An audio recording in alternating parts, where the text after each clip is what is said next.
പണ്ട് പണ്ട് പണ്ടെന്നൊക്കെ പറയുമ്പോൾ ഒരാഴ്ച രണ്ടാഴ്ചയൊക്കെ മുമ്പ് എന്താന്നല്ലേ ഈ സ്റ്റിക്കേഴ്സ് വാങ്ങി വെച്ചിട്ട് ഒരെണ്ണം ഇന്നും കൂടെ വാങ്ങിയിട്ടേ ഉള്ളൂ. അത് അവിടെ ഇരിക്കുന്ന കണ്ടിട്ട് മനസ്സിന് ഒരു സമാധാനവും ഇല്ല. എന്നെപ്പോലെ ആരെങ്കിലും ഉണ്ടോ ഇങ്ങനെ? ഒന്ന് കമൻറ്റ് ചെയ്യണേ. ഇങ്ങനെ ഉണ്ടെങ്കിൽ ഇഷ്ടമുള്ള സ്റ്റിക്കർ എടുത്തോണ്ട് ഓടിപ്പോരെ. സ്റ്റിക്കർ ഇല്ലെങ്കിൽ ഒരു കുഴപ്പമില്ല, വരച്ചെടുത്താലും മതി. പ്രോസസ്സ് ഭയങ്കര ഈസിയാണ്. ഇഷ്ടമുള്ള സ്റ്റിക്കർ എടുത്തിട്ട് ഒരു A4 അല്ലെങ്കിൽ കളർ പേപ്പറോ ഇഷ്ടമുള്ള ബാക്ക്ഗ്രൗണ്ട് അനുസരിച്ച് നിങ്ങൾ ഒട്ടിച്ചെടുക്കും. പിന്നെ വേണമെങ്കിൽ അത് ലോങ് ലാസ്റ്റ് ചെയ്യണമെങ്കിൽ അതായത് നിങ്ങൾ പ്രിൻ്റ് എടുത്തതോ അല്ലെങ്കിൽ വരച്ചതൊക്കെ ആണെങ്കിൽ ലോങ് ലാസ്റ്റ് ചെയ്യണമെങ്കിൽ അതിൻ്റെ മണ്ടയിലേക്ക് കുറച്ച് ട്രാൻസ്പെറൻറ്റ് ഷീറ്റ് ഒട്ടിച്ചെടുത്താൽ മതി. പിന്നെ അതൊന്ന് കട്ട് ചെയ്തെടുക്കുക. പിന്നെ ഇതേപോലത്തെ ഒരു കുഞ്ഞ് പോർഷൻ വിടണേ.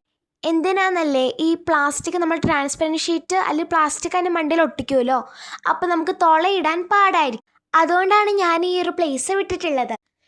പിന്നെ നമ്മുടെ പഴയ കിച്ചൺസിലൊക്കെ ഇങ്ങനത്തെ സാധനങ്ങൾ കാണത്തില്ലേ, ഇത് ഊരിക്കൊണ്ട് പോരെ, എന്നിട്ട് ആ തുളയിലേക്ക് അങ്ങിട്ട് കൊടുക്കുക. എന്തോ ഒരു പോരായ്മയില്ലേ. അപ്പോൾ ഞാൻ ഓർത്തു ഒരു ഓർഗാമി സ്റ്റാറോട് ഉണ്ടാക്കിയിട്ട് അതിൻ്റെ ഒപ്പം അറ്റാച്ച് ചെയ്ത് കൊടുക്കാൻ.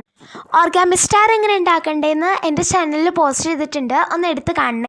ഇത്രയുള്ള വളരെ ഈസി ആയിട്ടുള്ള ഒരു പ്രോസസ്സാണ്. ഇതേപോലത്തെ ക്യൂട്ട് ആൻഡ് കവായി ആയിട്ടുള്ള സ്റ്റിക്കേഴ്സൊക്കെ എടുത്തിട്ട് അല്ലെങ്കിൽ വരച്ചെടുത്തോ ഇഷ്ടമുള്ള സ്റ്റിക്കേഴ്സൊക്കെ വരച്ചെടുത്തിട്ട് ഇതേപോലെ കിച്ചനൊക്കെ ഉണ്ടാക്കിയിട്ട് സ്കൂളിൽ പോയിട്ട് പട്ടി ഷോ കാണിക്കാമല്ലോ. സോ പട്ടി ഷോ കാണിക്കാൻ താല്പര്യമുള്ള ആളുകളൊക്കെ ഇത് പെട്ടെന്ന് ഉണ്ടാക്കി. ഇത് ബോയ്സിനുണ്ട്. എങ്ങനെയാണെന്നല്ലേ അവരുടെ സ്പൈഡർമാനൊക്കെ വരച്ചെടുക്കും. So hi Anupama.